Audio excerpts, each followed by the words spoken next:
Akaswani Imphal, Ningthoukhongjam Suni na pau pazari ahanbada maruiba pau.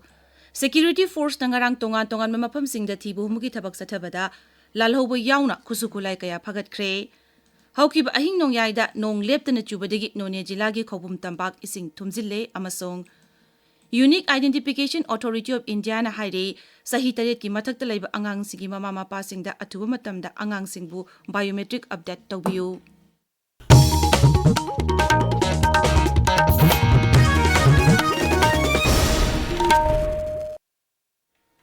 Security Force nangarang tongan mamapam singda thibu humugi thabak sathabada lalhobo yauna khuchu kulai kaya phagat kre. Manipur Police Control Room gi serol amada hai akaknaba paw mo phangbadagi ngarang rajya sigi tongan mamapam singda thibu humugi thabak sathaki.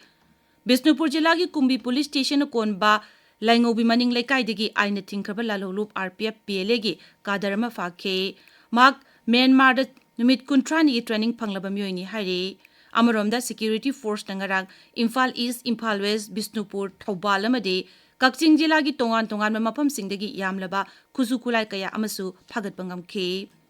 Cherola sina makata na hai Motor Vehicle Act ngaktaba myoy singi mathakta Manipur Police na phagat pagi thabak leptana chathare traffic ki niyom ngaktaba myoy singdagi fine khongbat pagi thabak su chathare. Amaromda Thoubal jila gi Lilong Police Station konba Lilong Alia Lamkhai dagi Mangkiba gari mari phangba ngamkre amadi jila sigi Lilong Tamiai IV Road tagi mioy ama ngarang Manipur Police na gari huranabu honarambadagi phare mangondagi registration number yaudaba Honda Activa angoba machu amasu phangle hairi. Haukiba ahing nong yaida nong leptana chubadagi none jilagi khopum tampak ising thumjille hairi. Aikhoigi none paumi agui kamai na hai Isawasina lopam kaya ising tumjin kre masida sunatana khopum dam gi manakta leiba yum kaya su ising tumjin kre sasan kaya sire mapam kharadadi jingning khaibagi thodok sing thokli iksing tumjin khibadagi mapam asida mai phangdabagi awabasu mayoknare. Manipur da COVID-19 gi active case kunithoi leiri ngarang nauno positive oiba myoy ani thengaki rajya gi haksal bibagi cherol amada hai nauno positive oikiba myoy sing adudi Imphal West gi ama amasung Tamenglong dagi amani ngarang Imphal East da myoy tare test tawki adu positive oibadi yawkide Imphal West da myoy mapan test tawbada myoy ama positive oiba thengnaki Kakching amasung Thoubal da su myoy amamam test tawki adubu myoy amata positive oiba thengnakide hairi. Tamenglong jila da myoy ani test tawbada ama positive oiki Manipur da COVID positive oiba apunba masing 316 sukre masigi manungda naba phaduna myoy 3 discharge tawkre hauzik active case kunithoi khaktangai re. Malem sinba tungna pangthokliba World Youth Skills Day thauram ngarang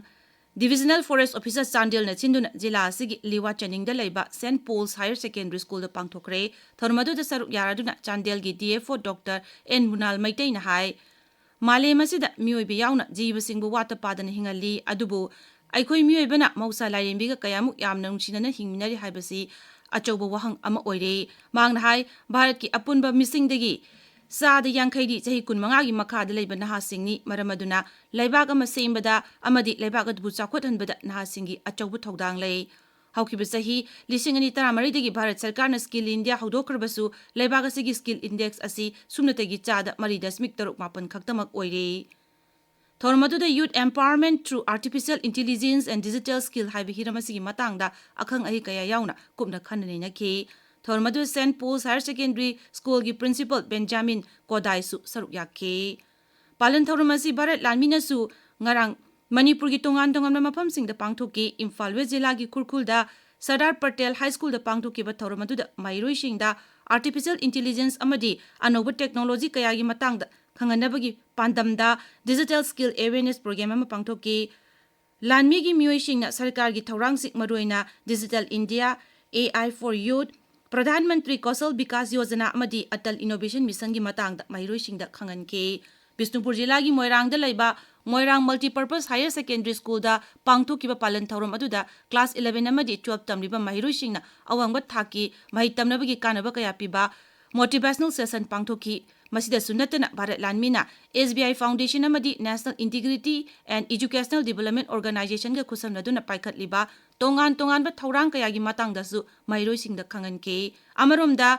leimakong Garrett nasu Bharat Lanmina sinun empowering youth enabling progress haiba hiramda community outreach event ama pangthoki thorom aduda manak nakpada leiba nahasing amadi mairoi sing saruk yaki maduda national scheme sing maruina skill india mission PMKVY amadi National Skill Development Corporation gi tongan program sing asi karamna kanaba logoni amadi sizinagani habigi matangda khangan ki hari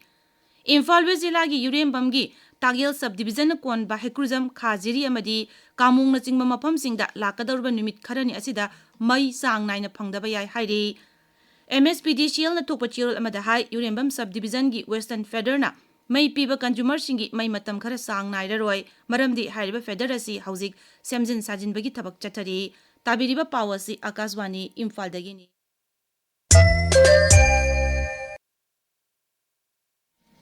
Unique Identification Authority of India UIDAI na singba sahi tariat ki mathakta leiba angang singi mama mapa singna athuba matamda angang sing biometric update tawbina ba hairi UIDAI gi chirolaman hai sahi taret suraba angang sing biometric update tawdaba sing tangai padana biometric update tawbiyu electronic amasung information technology mantraloy na hai hariba guideline asigi matungina sahi manga gi makha da leba angang sing fingerprint natraga iris scan tawbugi mathok ta de ngasi phongba pause sigi mariba pausing gi damak haujik Waikhom Chitradhani leide Chitradhani Thagachari Suni Security Force na yamlaba khuchu khulai fagat khibagi pau amadi Parliament mifam gi pau na ngasi phongba pauche singi maroiba pausing oiri pokna famda Security Forces na nongmai marifutaruk maru chamapal humfutara mari fagat khre haina photo ga konana ahan ba headline tawre Popular Government sembagi mami udri Parliament mifamda PR sangdokpagi resolution puthokadauri haiba pau asina Sanga Express Manipuri edition gi ahan ba headline tawre Sana lebakta kuki singna naga gi lam khopchilakpagi matam kaktaba general strike kaukhre haiba pau ama ahanba lamai da fongli Churachandpur security force na militant fana bo hona bada miyamna apan ba pirak padagi faba ngamdana handorakre haiba pau si naharol gi thaudangi ahanba lamai da fongli huyelan paugi haktheng na ba paudamda relief camp da colon cancer gi second stage ka sagon aduna hingliba dilip na hai isagi anaba laing na bo hona bada sel lerakta badagi ichana tamningba DM college ta tamhanba ngamdre haina fongli Manipur Mail da anti repression de pangthokre haina ani suba headline tawri Sanga Express English edition da Mizoram gi CM na Myanmar conflict ki matang da Pradhan Mantri Narendra Modi ga unaduna khanakre haina ahanba lamai da fongli Home Minister Amit Shah na Manipur gi freedom fighter ni lamali da ikai khumnabu utkre haiba pau asina People's Chronicle gi ahanba lamai da fongle